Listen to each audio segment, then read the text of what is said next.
Bapak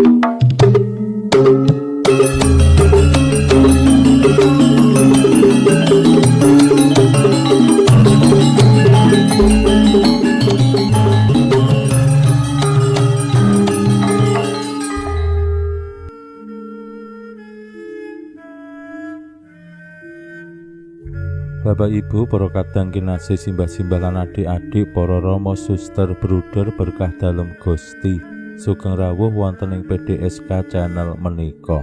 Kados pundi kabar panjenengan? Mugi-mugi bagas kasarasan kesehatan kawilujengan. Tansah mengku kula panjenengan sami anggenipun nglampahi gesang ing dinten menika. Lan mugi-mugi lumantar panglimbang basa Jawi waosan Injil, kula panjenengan sansaya saged nggayuh iman kapitadosan ingkang leres lan mantep. Langkung-langkung anggenipun kula panjenengan sansaya mangertos menapa ingkang dados kersa dalem Gusti lumantar maneka warni pengalaman-pengalaman iman sesarengan kalian Gusti.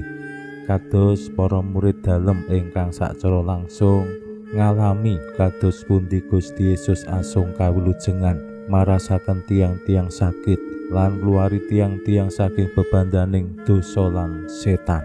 Menika pengalaman iman sacara langsung saking para murid. Lan kula panjenengan sami ing jaman menika pengalaman-pengalaman iman saking pengalaman padinan.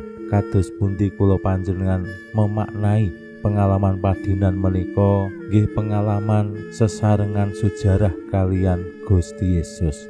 Gusti Yesus ingkang tansah manunggil wonten ing gesang kula panjenengan lan nuntun kula panjenengan ing margining kawilujengan dalem.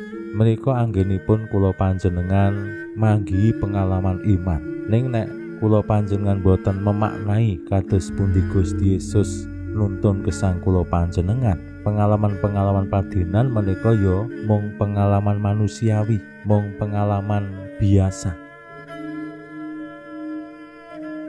Jejering murid-murid dalam Gusti, kula panjenengan nggih kaajak ningali pengalaman padinan menika dados pengalaman iman, pengalaman sesarengan Gusti gayuh kawilujengan. Ananging lumantar waosan Injil dinten menika kula panjenengan kaparingan pitedah kados pundi Gusti Yesus anggenipun martosaken kekeran kawilujengan. Tantanganipun boten namung saking luar, saking tiang-tiang Parisi lan ahli-ahli kitab, ning ugi pranyata para murid dalem menika ya ora gampang nyandak lan nyandaki menapa sing dados pengalaman-pengalaman langsung ingkang dipun tingali dening para murid rikala Gusti Yesus yasa pangeram-eram lan ingkang dipun pireng dening para murid saking maneka warni tanggapan tiang-tiang ingkang ningali pakaryan kawilujengan dalem Gusti.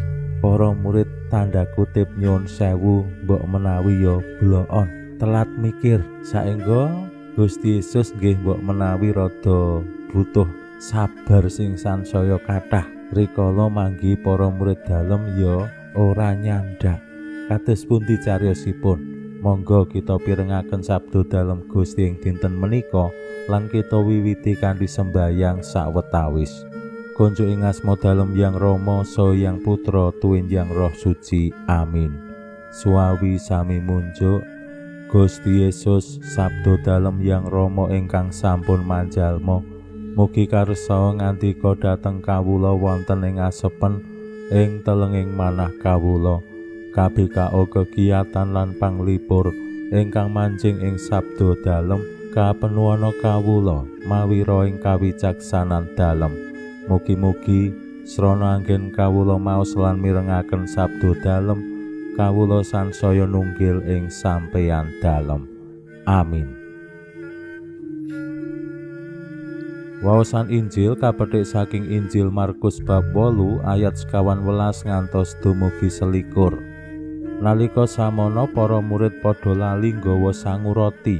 Mulane ing prau mung ana roti siji thil.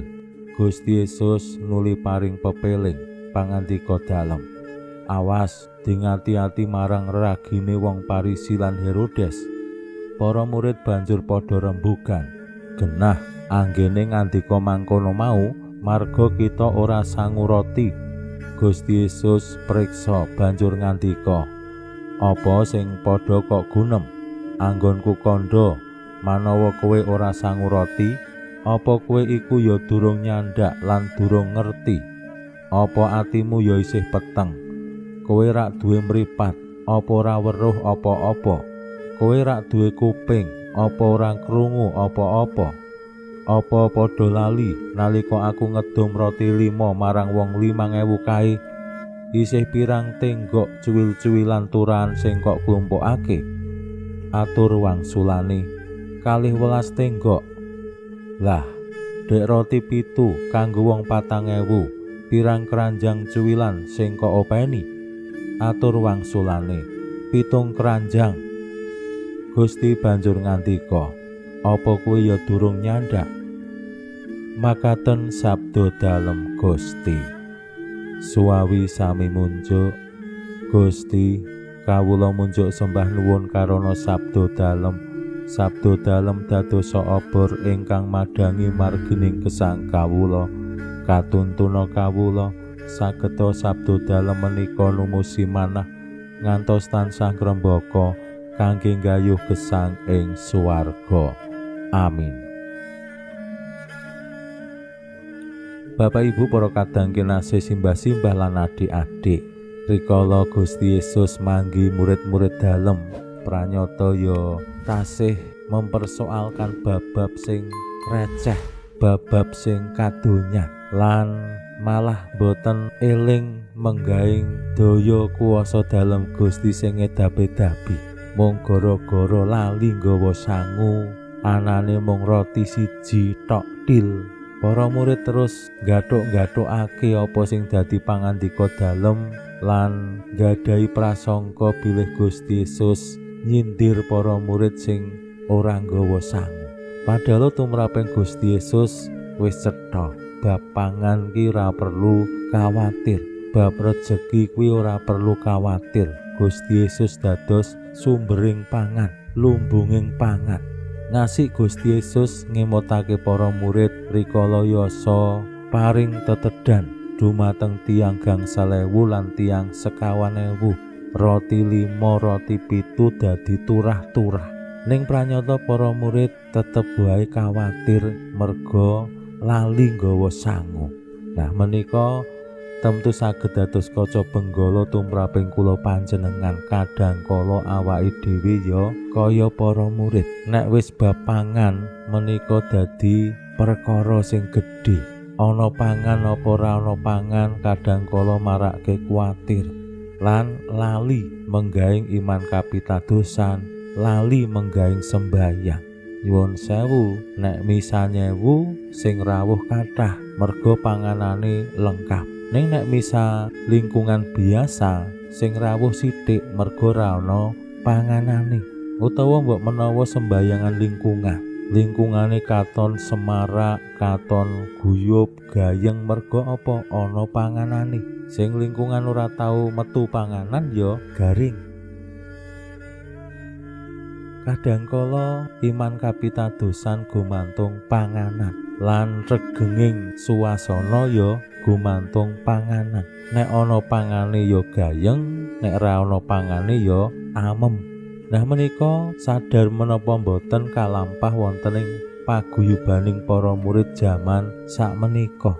Lan wonten ing maneka warni bab perkara kadangkala ya pangan kuwi iso dadi berkah ning ya iso dadi masalah.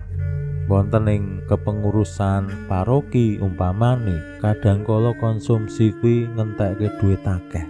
Kegiatane mbok menawa ya dampake mbuh ning cetha, biaya konsumsi sok-sok akeh banget. Wonten ing kepanitiaan Natal, Paskah menika ya kathah-kathahe dhuwite entek nggo pangan. Yen ditingali sacara angka, iman kapitadosan menika ya pengaruhe sing kuat ana ing pangan. Padahal lumantar waosan Injil dinten menika, Gusti Yesus paring pitedah dumateng para murid, bab pangan kuwi rasah kuwatir. Ana roti 1 ya disyukuri, ora kudu rotine turah-turah. Wong roti 7 wis iso nggo menehi pangan wong 4.000. Roti 5 wis iso nggo menehi pangan wong 5.000. Sing penting bersyukur. Nah menika sing kedah kula panjenengan gegesang wonten ing pasrawungan. Kadangkala nek pangane mung sithik awake dhewe ngresula, seneke mung sakwerna awake dhewe alok. Wah kok mung siji, wah kok mung siji, biasane 5 macem. Nek mung wedang putih kadangkala ya gelo. Jejering murid dalem Gusti kados pundi kula panjenengan nderek Gusti kanthi gembira. Pinuji Allah sakmenika sarta ing salami-laminipun. Salam sehat, salam bahagia, salam katentreman. Lan mugi-mugi lumantar panglimbang dinten menika kula panjenengan tansah jinangkung ing berkah dalem Gusti ingkang Maha Kuwasa, Hyang Rama saha Hyang Putra tuwin Hyang Roh Suci. Amin.